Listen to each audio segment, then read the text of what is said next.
I've been thinking about a Bible verse, be still and know I am God. And then this morning when I was walking down to this park, I casually saw a picture, a frame with the be still and know I am God. I took a picture of it. I think I should attach it to this video. Probably I don't forget to do this. And honestly, I used to hear that verse and I feel confused sometimes, because what do you actually mean by be still when life is falling apart around you? Like genuinely, how do you stay still when your mind wouldn't even let you rest properly? When there's pressure, there's bills, confusion, disappointment, there's heartbreak, there's uncertainty, when it feels like everything is happening to you at once, like non-stop. How do you stay still? Because I still hear people say be still and imagine peace immediately, but sometimes stillness feels impossible, very impossible for me, especially when my thoughts are very, very loud. And I think that's what I struggle with for a long time. It wasn't just that external noise. I'm talking about the internal noise inside of me.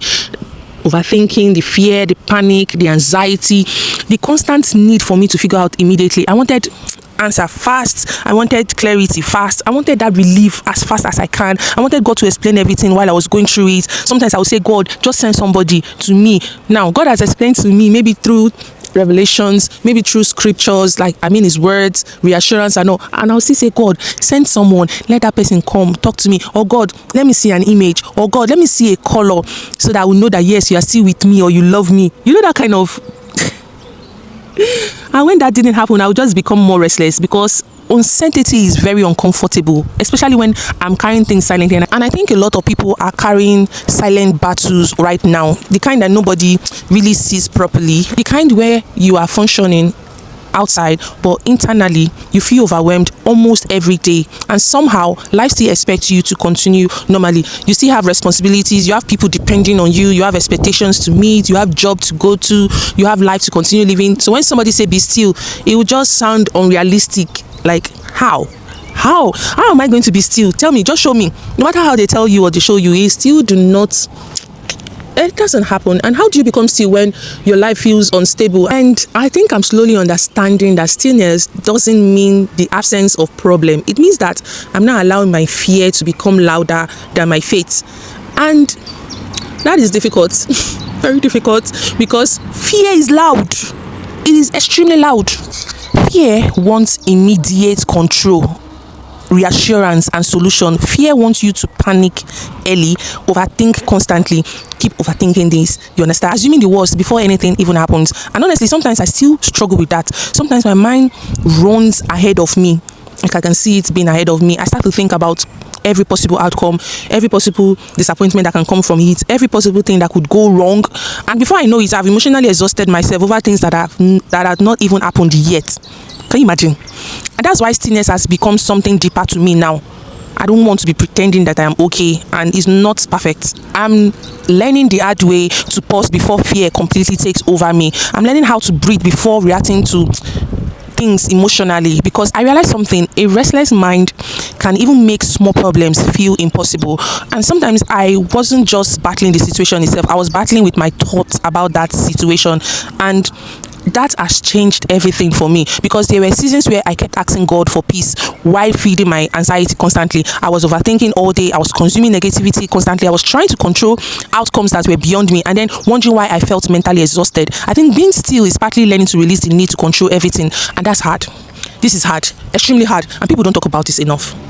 And that's hard, especially for people who has been disappointed before, because once life hurts you a few times, you start trying to protect yourself by over preparing yourself mentally, you understand? You think if you worry enough, maybe things won't catch you off guard, but honestly, worry has never really protected me. It only drained me, affected my nervous system. And I'm learning that there's a difference between being responsible and carrying the weight of the entire world emotionally. Some things are simply bigger than me. There are things that I cannot force, things I cannot control, things I cannot predict, things I cannot fix overnight. And accepting that used to frustrate the out of me, because I like understanding things. I love clarity a lot. I like knowing and understanding where my life is going, but faith doesn't always give you the full picture and explanations immediately just as you want it. Sometimes faith looks like continuing without all the answers. And I think that's the uncomfortable part nobody talks about enough. They don't talk about it enough. Trusting God sounds beautiful until your life actually becomes uncertain. That's when trust becomes real, not when everything is working, perfectly, or when you already know the outcome, but when things feels unclear and you are still choosing not to completely fall apart internally. And please, I'm not saying this like I've mastered it, because I'm not. I remember what happened to me a month ago, 2 months ago. So yes, I've not mastered it.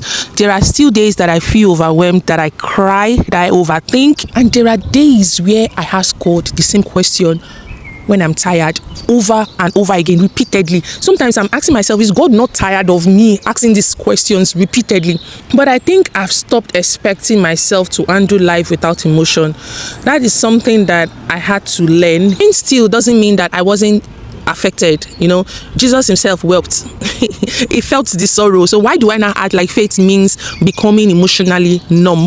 I think sometimes people confuse stillness with suppression, but they are not the same thing. They don't even mean the same thing. Stillness is not pretending that the pain do not exist for me. It is choosing not to let the pain convince me that God disappeared. And honestly, some season still tests me deeply, especially disappointment, especially pain, because this disappointment makes me question everything. Because I prayed, I hoped, I trusted, I had faith, still things didn't happen the way I wanted. That's the kind of pain that's hard and very hard to explain sometimes, especially when I'm trying to remain faithful while grieving an outcome I really wanted. And I think many people really struggle with it silently, because nobody really teaches you what to do when faith and disappointment exist at the same time. But I'm learning that God's presence is not proven only through good seasons. His presence is the reason I didn't completely lose myself in a difficult one.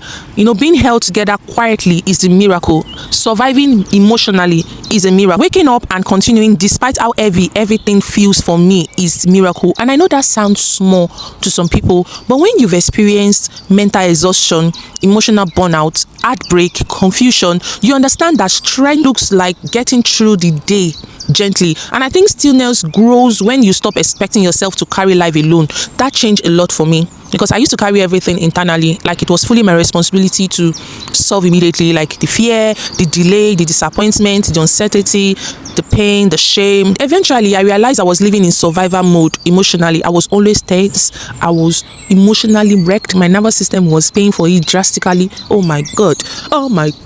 And I was always preparing for something bad. It got to a point that people thought I was a negative person, because you will hear me think about the worst, thinking about how negative it can be. I was always struggling to fully relax myself, even during the calm moments. And I know I'm not the only person who feels like this sometimes, And I think God understands that too. I don't think God expects a robotic faith from people. I think He understands human hearts better than we do ourselves. That's why I've become more honest with God lately. I'm not becoming more religious like I used to. I'm becoming more honest, especially with God, because sometimes all I genuinely can pray is, God, I am tired. God, help me. God, help me. Like, I constantly say these words to Him, because He created me, so He's going to help me see through.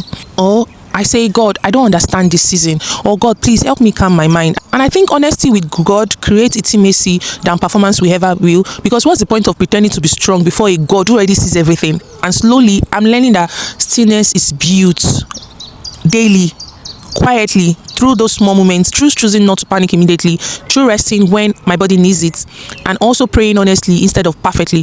And also reminding myself that uncertainty is not abandonment. I still have questions about my life. I still question everything. I still have things I am waiting for. I still have prayers I don't fully understand yet, but I think my heart is softer now.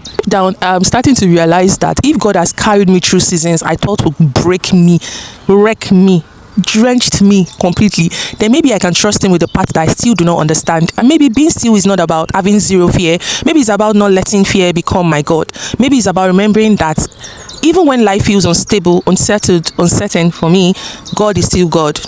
Even now, even right here, God is still God. He knew me before I was formed in my mother's womb. I thought of me is of good and not of evil, to give me an expected end. So why should I be worrying?